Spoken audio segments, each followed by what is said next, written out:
Hey guys, I got a little tip in case your fucking hood latch cable breaks, which mine did. There's a little tool that I fabricated, made out of some clamps I took apart, put some brackets on there.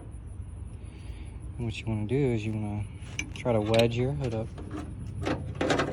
You want to get this bracket just behind this little thing right there.